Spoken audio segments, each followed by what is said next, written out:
Bom dia, padre. O senhor poderia me explicar sobre o ato de consagração do livro Os Filhos Prediletos de Nossa Senhora? Aquela parte em que diz: prometemos ainda mantermos-nos unidos ao Santo Padre, à hierarquia e aos nossos sacerdotes, de modo a opormos uma barreira à onda de contestação do magistério que ameaça a Igreja até os fundamentos. É a participação da Dineia. Dineia é assim, esta oração que o padre Stefano Gobbi escreveu 50 anos atrás, não é?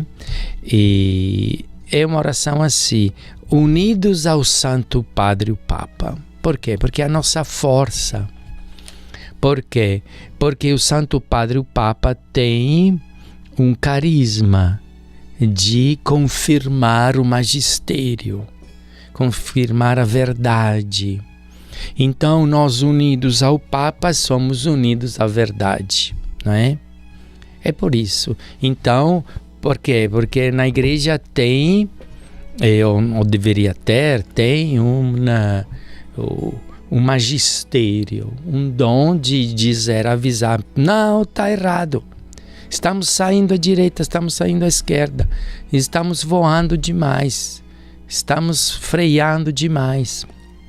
O magistério. Então, a união ao magistério. E o Papa é aquele que tem que, por definição, por carisma, tem que zelar para que o magistério seja guardado intacto, sem mudança. Mas isso tem muitos que querem destruir o magistério da igreja, que diz assim: mas isto é velho, é ultrapassado. E o Papa fala: só que não. Deus não é velho, Deus é eterno. Então o Papa é aquele que mantém os 2000 anos de regras. E não permite que ninguém diga: mas agora somos mais modernos. Seu nariz está mais moderno. Não é? Uma verdade não corta a verdade precedente. É como uma árvore. É lindíssimo esse exemplo. A verdade é uma árvore. Quando Jesus veio, plantou uma semente, tá? Sementinha, 12 apóstolos. Aí passou 1 século, 2 séculos. E esta semente se tornou um tronco. Nos primeiros séculos era pequeno, uma arvorezinha, com 3 galhos, depois deu fruto, deu folha, e mais galhos, mais galhos. Agora esta árvore tem 100 metros de altura, é imensa, é grossa, não é? E tem sempre, a camadinha das folhas está sempre fora, não é? E os frutos estão sempre fora, porque tem que pegar sol. Dentro não tem nada, dentro tem ramos e sombra. Agora tem sempre aqueles que dizem: agora, aqueles que estão nascendo por últimos, nós que somos os últimos, nós somos a última geração, não é? E a tentação dos novos, de nós, é dizer: nós somos os novos, agora nós eliminamos tudo que veio antes, mas nós vamos quebrar os troncos antigos. Mas se você corta os ramos onde você nasceu, você vai cair no chão, não é? Você pode cortar os ramos secos, onde não nasce nada, estéreis, onde não tem vocações, não tem vida. Mas como é que você corta um ramo onde nasce gente, onde você nasceu? Esta é a loucura de quem diz que somos modernos, é o modernismo. Não, o Papa Pio XII, fazia, também o Papa Pio IX, Pio X, 11º, segundo, faziam aqueles papas um juramento, faziam jurar os padres que não eram modernistas, porque tinha aquela moda naquela época, o modernismo, agora é moderno e vamos cortar tudo que está abaixo da gente. Mas que bobice, né? Então, nos unimos ao Papa, por quê? Porque o Papa garante, o Papa deve garantir isso. E se o Papa errar, nós temos que corrigir o Papa, né? E se o Papa esquece, ele também, nós vamos eliminar isso e aquilo, aí nós vamos em Gálatas 2. O que acontece em Gálatas 2? Em Gálatas 2, o Espírito Santo, Deus, quis que São Paulo relatasse um episódio onde o Papa estava saindo dos trilhos. Não é? Olha aqui, ó. Enquanto, porém, Cefas, que é Cefas, Ana? Pedra? Pedro. É o Pedro? Pedro. Enquanto Pedro, aqui está escrito em grego, Kefas. Nós falamos segundo o latim, Pedro, mas é a mesma palavra, né? Kefas, ou Pedro, veio a Antioquia, resistir-lhe francamente, porque ele era censurável. Puxa vida, Paulo, que não era nada, era até inimigo, era um leigo qualquer, não era São Paulo, tá, povo? Quando Santa Caterina de Siena corrigiu o Papa para dizer, está errado, senhor Papa, tem que voltar em Roma. Não era Santa Catarina, era Caterina, era uma leiga. Então você é leigo, você pode corrigir o Papa, o bispo e o padre, se a consciência assim disser.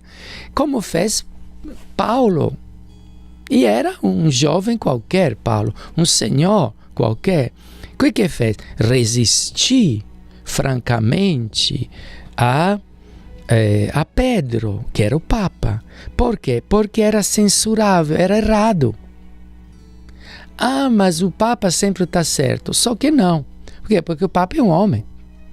O Papa adoece, o Papa fica cansado, o Papa esquece.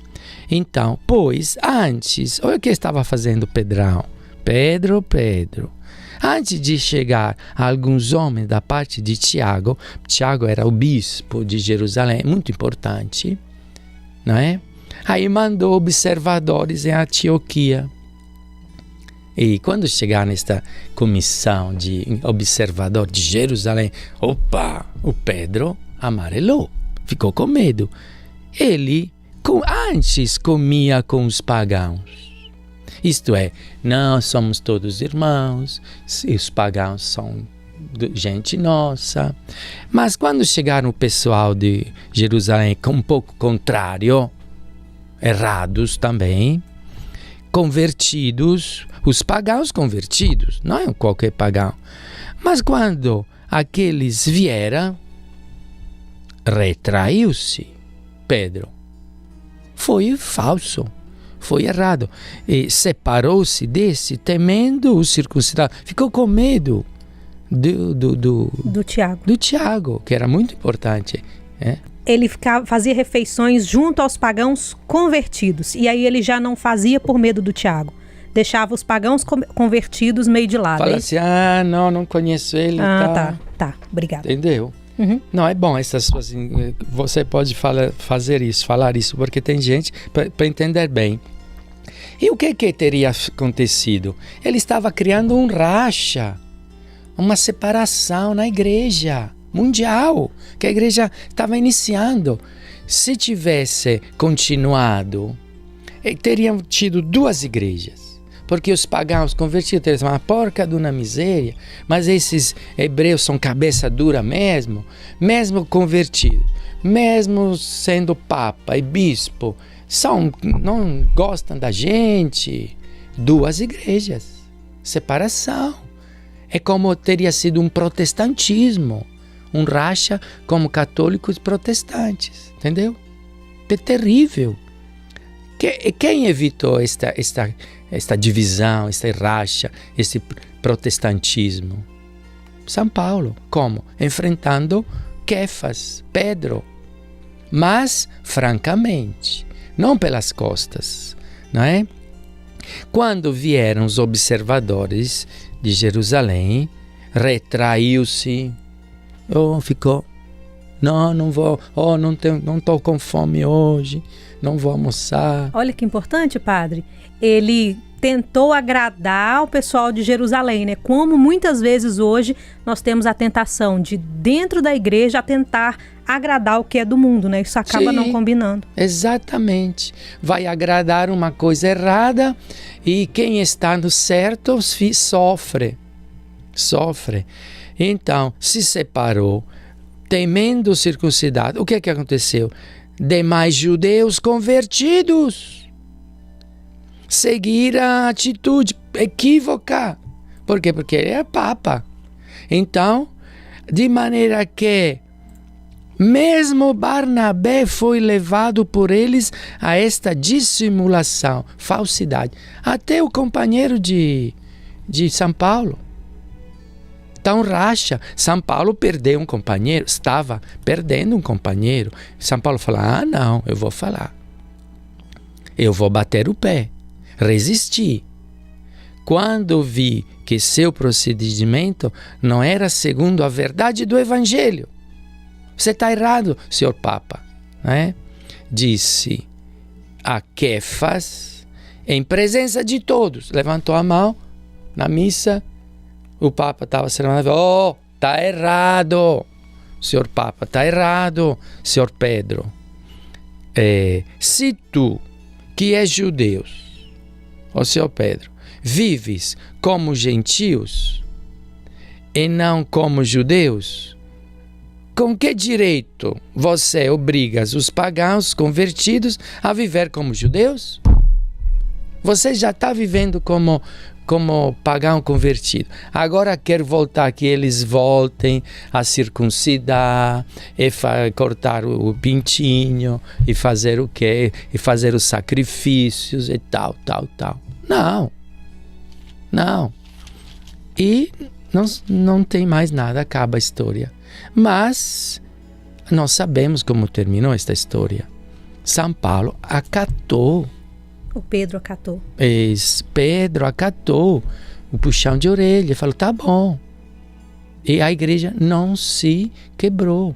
Depois fizeram a reunião, o concílio, onde disseram, não, eles fazem parte mesmo. E nós não vamos encher a paciência dele com circuncisão, não vamos querer que guardem o sábado, a questão da carne de porco, está liberado. Só pediram 4 coisas, não é? Pediram que não se comece, a prostituição, a impureza da carne, a luxúria, que não se comece carnes e sufocadas, depois isso caiu aos poucos também. 3, que não se comece, isso vale ainda hoje, carnes oferecidas aos demônios, aos pagãos, aos ídolos pagãos. E 4, pediram que cuidassem sempre dos pobres. A igreja tem que cuidar dos pobres. E assim foi, sem outros pesos, não é? Deu para entender?